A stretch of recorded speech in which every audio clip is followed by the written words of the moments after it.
Welcome back, everybody, for another deep dive. This time we're going to be looking at justice and punishment. Oh, wow. And might make you rethink the next time you see, one of those courtroom dramas on TV. Right. We've got a lot to cover today. Yeah. We've got some historical records, we've got philosophical arguments, and we even have some scientific studies to unpack. I'm excited. I know, I am too. I'm really excited about this one. It's going to be fascinating to see how, what we thought about justice has really changed. Right. And how that kind of leads into some very big questions about free will. Yes. And what it even means to punish somebody. Yeah, I've got a million questions. I was thinking about this the other day and just why do we even punish people? It's a good question. Is it revenge? Is it to deter them from doing it again? I mean, deterrence. Yeah. Or is it something totally different, And what if it turns out that free will is just not even real? Right. What if it's just a total illusion? Does that mean our entire justice system is just wrong? Yeah. I mean, does it all need to be kind of thrown out? Yeah. And we start over? It's a really interesting question. I think so. So I was reading about this, and some of the historical examples of punishment are intense. Oh, yeah. Are you familiar with the lepers plot? Vaguely. Okay, so it was in 14th century Europe. Okay, yeah. And it's a scary example of how, society can get really anxious and then do some awful things. Yeah, and this was in the name of justice. Exactly. So this is when the Black Death was just wiping out, huge chunks of the population. Devastated. And so understandably, everybody was terrified. Oh my God, what's going on? Right. And then this rumor starts going around that these lepers were poisoning the wells to spread the plague, and they were mixing these crazy concoctions with I don't know, snakes and toads and all this stuff. And it's hard to even imagine, looking back. I know, it's like a movie or something. But people really believe it, yeah? They totally believed it. And then under torture, some of the lepers actually confessed to it.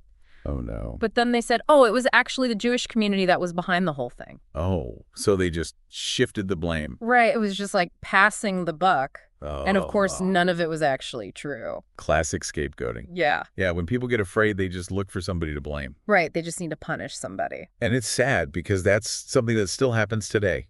Totally. Just the targets have changed. It's scary how, similar it is to what happens now with, all the conspiracy theories and misinformation online. Absolutely. It's just a reminder that even if you have all the proof in the world, right, if people are scared and prejudiced enough, they could do really awful things. Yeah, and they did. And think that they're doing the right thing. Yeah, and thousands of innocent people were attacked and killed just from these rumors. So it really makes you think, what does justice even mean, Right. Was it really about getting to the truth or protecting people, or was it just revenge and control? Yeah, totally. So then let's fast forward a few centuries to 18th century France, and things hadn't really gotten much better in the Justice Department. Okay. I was reading about this guy, Robert Francois de Mion, who tried to assassinate King Louis XV.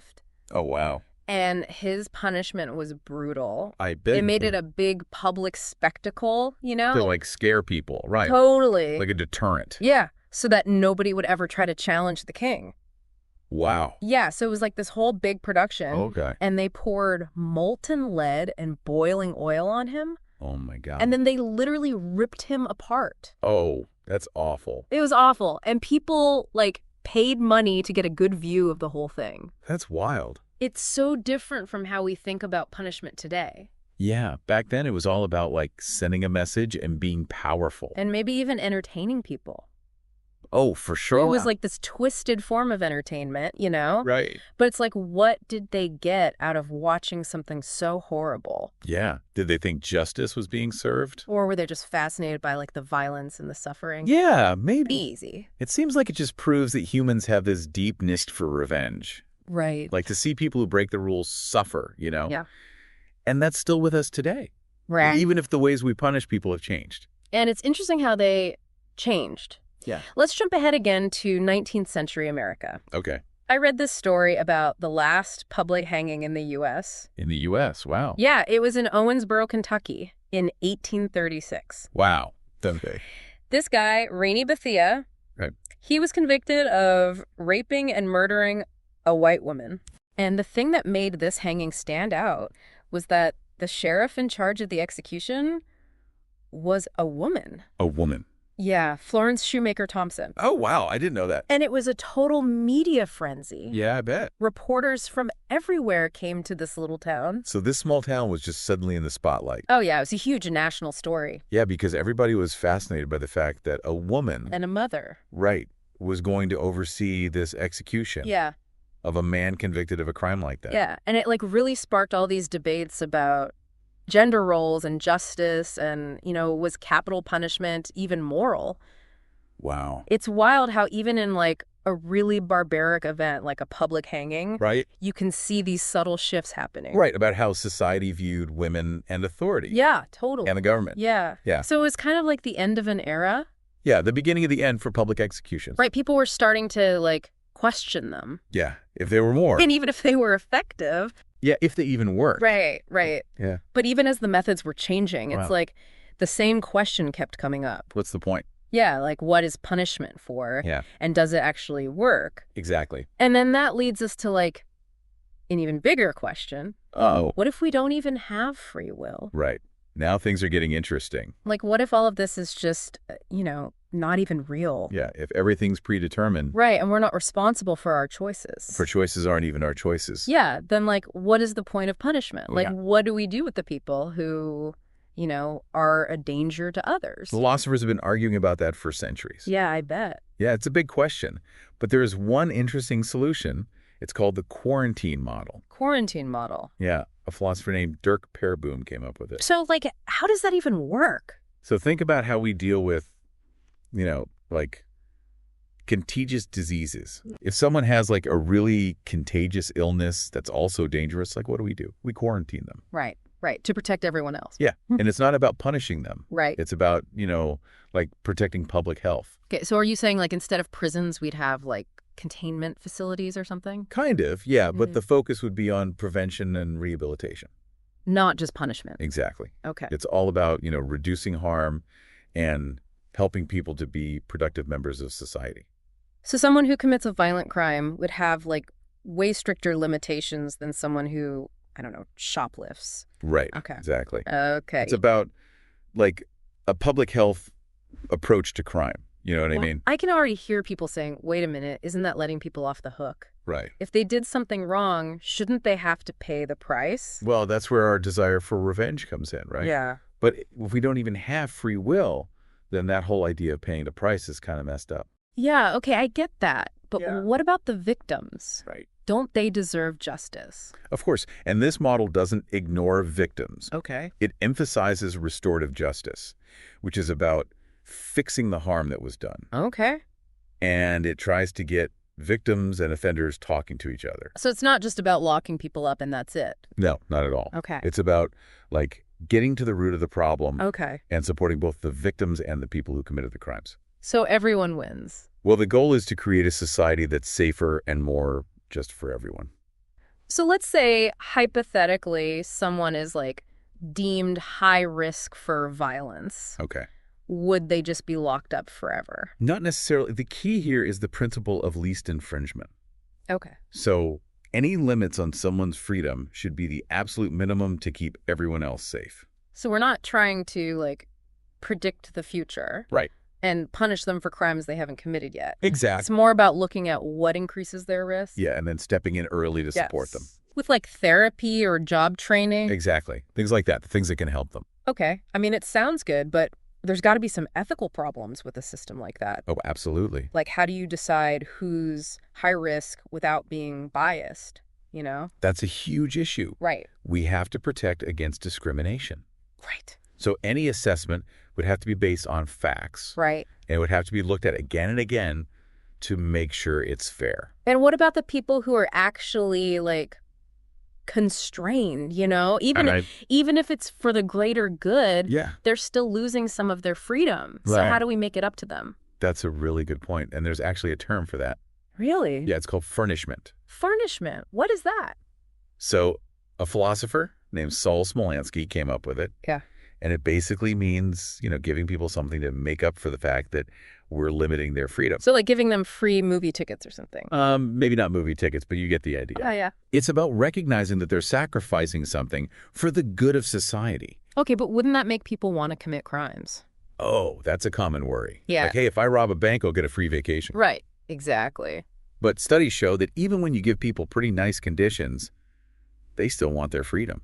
Yeah. I guess no one wants to be stuck somewhere, even if it's nice. Exactly. And there are real-world examples that seem to support this, like Norway's prison system. Oh, yeah, I've heard about that. They're famous for having humane prisons. Don't they have, like, comfy cells and access to college classes and stuff? Yeah, even in maximum security, they treat prisoners with respect.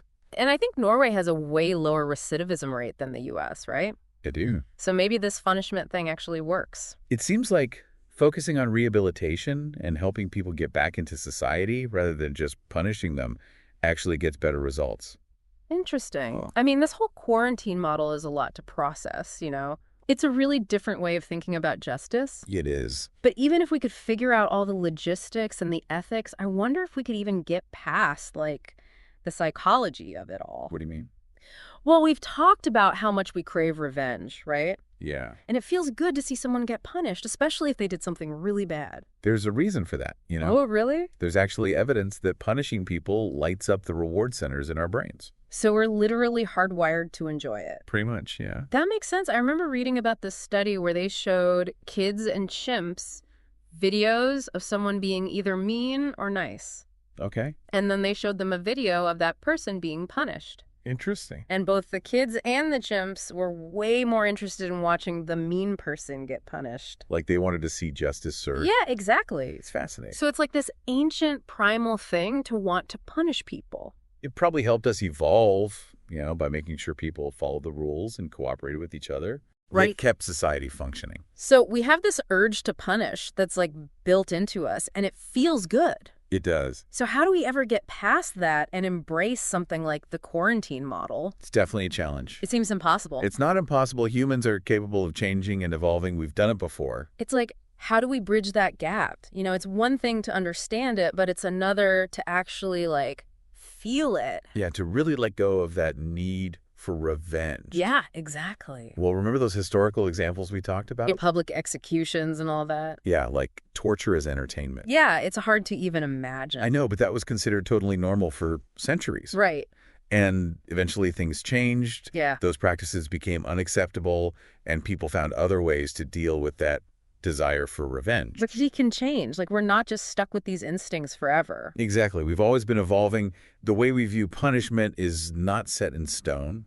As we learn more about human behavior and free will, our ideas about justice should change too. But that was gradual change over hundreds of years. Right. Can we really expect that to happen now when everything feels so fast and everyone's fighting all the time? It's definitely a challenge, but Yeah. I think things are already changing. Really? Yeah, people are talking more about restorative justice and rehabilitation and trying to understand why people commit crimes in the first place. And those stories about forgiveness were pretty amazing. They were. The families of those victims in Charleston. Yeah, the church shooting. Who forgave the shooter. Incredible. And the Jewish medical staff who treated the Pittsburgh synagogue shooter. Right. They actually showed him compassion. Yeah, it shows that we can overcome that need for revenge. Right. We can choose a different path. But those were just individual, you know what I mean? Right. It Yeah. seems different when you're talking about a whole system that's built on punishment. That's true. But think about how Norway responded to Anders Breivik. Oh, right. Instead of seeking revenge, they focused on their values of rehabilitation and humanity. It's kind of amazing how they didn't let that horrific act destroy them. It is. They held him accountable, Of course. but they didn't let hatred win. Exactly. It shows that even after something terrible happens, Yeah. you can choose to build a system that prioritizes healing. Yes, and the well-being of everyone involved. So it's not about letting people get away with things or saying that what they did was okay. No. It's about understanding that punishment alone doesn't really solve anything. Right. It's about thinking long-term. And choosing a path that creates a better society for everyone. A safer, healthier, more just society. It's a tough path. It is. It requires us to really look at ourselves and our history. Yeah, and how we think about justice. But it's a conversation worth having. Yeah, for sure. And if we can start to shift our thinking even a little bit, I think we'll be surprised by what we can accomplish. Well, this deep dive has really made me think. Yeah, me too. Like, if free will isn't even real, then what is true justice? Right. What does it even mean? Are we brave enough to let go of revenge? And choose a different way. Yeah, and build a system that actually focuses on healing and making things right. That's the question we all have to ask ourselves. It is. Hopefully having these tough conversations will help us move towards a future where justice is about more than just punishment. It would be amazing to live in a world where justice actually means healing and restoration. It would. So we'll leave you with this final thought. Okay. Maybe the best way to measure justice is not by how we punish, but by how we choose to heal and rebuild. That's a great way to put it. Well, that's it for this deep dive. Thanks for